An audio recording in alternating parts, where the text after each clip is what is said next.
I really want to talk about how you got into the filmmaking and the creative side of things, because for me, getting into the creative took me out of those spaces I didn't need to be. So I grew up making music, and then I used to go into this music store called Mars Music. I don't know if y'all ever had that. Mars. But it was something like, it was like Guitar Center before Guitar Center, and you can go in there, you could just play all the instruments and do whatever. I used to go in there and make beats. And then my big homie, he found me in there one day. He was listening to what I was doing. He was like, "Hey man, you ever been in the studio?" And then he showed me he took me to his studio, and it became my big brother for life.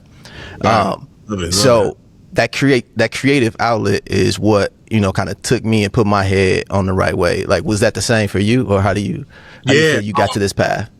So the first thing I would say, I'm the youngest of 7. Okay. Right. Dang. So I got older brothers that's like 11 and 15 years older than me. Mm-hmm. So my brother was the oldest one. My brother, man, would come. Malik would do it too. Malik would pull up. Man would pull up too, and they would just come get me and just take me to. My brother would take me to his house for the weekend, and I saw like he lived in a big old house. Him and like some roommates. He was young. If I'm 10, he's 25. Mm-hmm. If I'm 15, he's 30. You know what I'm saying? And he's living like kind of like, it reminded me of The Real World, the TV show MTV. The Real World, like a 5-6 bedroom house, and there's like 5-6 people living up in there, but it's a big house. You can get lost in it. So he would like take me there, and I would just be there. And I was like, man, you can actually live like this. Cause my brother from the hood, he went to Crenshaw High School. He from South Central, and he grew up and got jobs. He hustled and then just made his way, and just didn't get caught up in the bullshit. You know what I'm saying? So he was one of the main reasons. On top of our father, of course, our father was my biggest influence, but he was influenced as someone that I grew up looking up to, my older brother. And he showed me another way of living as a young dude. Cause where I'm from, you grew up and the big homies is gangsters, you know what I'm saying? OGs dudes, and niggas is walking around, riding around, and you see that a lot too. But I saw my brother kind of like deviate from that. You know what I'm saying? Right. He could have easily been that. He got a lot of his homies are that, but he's not that. So I knew that there was a way that I could make it out the same way. So that was one point. And my aunt Deborah used to come and grab us, me and my sister and my cousins, and take us to the Fox lot to watch the Martin and Robert Townsend's TV show back in the day, Living Single. We would watch the live tapings of the sitcoms.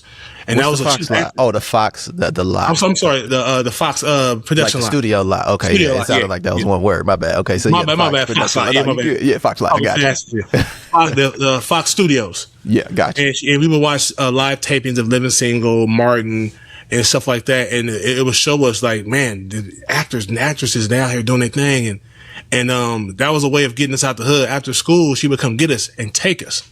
After school with no direction and no plan is the worst place to be in my neighborhood. You know what I'm saying? You're going to find your way. It's easy to get distracted. Yeah. So my auntie, who is an actress as well, would take us. And even though nobody was interested in that but me, and actually acted. And that's kind of where it started. Me seeing Robert Townsend, me seeing Martin and Queen Latifah and Kim Coles and everybody acting live and doing their thing. And I was like, man, this is something dope. I would love to do this one day. You know, so that's where it started, the interest in like performing, watching them perform. And I'm like middle school, high school back then. And so, and then, of course I'm still messing up, kind of getting in trouble. You know what I mean? And my mom sent me to my father in San Diego, and that changed my life. Cause, growing up in San Diego, you can get, it can be tricky too. But the area that I lived in, and being under my father's roof was a way different situation. My mom was definitely authoritarian, but she worked a lot. You know what I'm saying? And my dad it's different when it's your pops. You know what I'm saying? My pops say something like, stay in the house all day. He'll be gone for a week. Don't leave the house. I'd be afraid to leave the house. You know what I'm saying? So that's kind of how my pops was. He was definitely, Furious Styles from Boys in the Hood. That's equivalent to what my pops was. And so yeah, and I went to school, started hanging out with the better kids, better influences, man. Started playing football, and it got my confidence to really do this school thing. And well, not even confidence. I was forced to be a good student, which was a good thing in the long run. But I always had an interest in performing, being silly. I was a clown. I was class clown in high school, class clown every year. You know what I'm saying? So people see me now. They see me doing what I should have been. They knew I was going to be doing this. You know what I mean? So either football or this. Yeah. So it all made sense. But I grew a passion for that really, really early on when I was younger, man. My aunt taking me to those live tapings. Man, what was it like? Because for me, when I decided to move to California, it was my first day ever being in California. It was the day I moved here. That's crazy. And I just felt like I hit the ceiling in Milwaukee of where I could go. Mm-hmm. So I had to like move to try to make that next step. And for me, it was like I had never seen a red camera. Like I just wanted to use a red camera. Like I just want to see one. I want to use one. They look so dope. Yeah. For you being able to go and see like Martin, you know what I mean? Like watch a live taping of Martin. Like how important was that? I mean, you touched on it a lot, but like to actually be sitting there, like what was that like for you? Changed my life. It changed my life. My first experience of doing comedy or even understandable comedy was 11 years old. I stole my dad's Eddie Murphy Delirious cassette tape.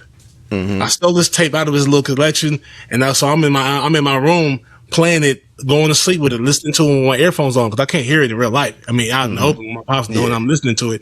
So I was like, man, this is hilarious. I want to do this. I want to make people laugh. You know what I'm saying? I was 11 years old. So fast forward and I was just visiting my pops at the time.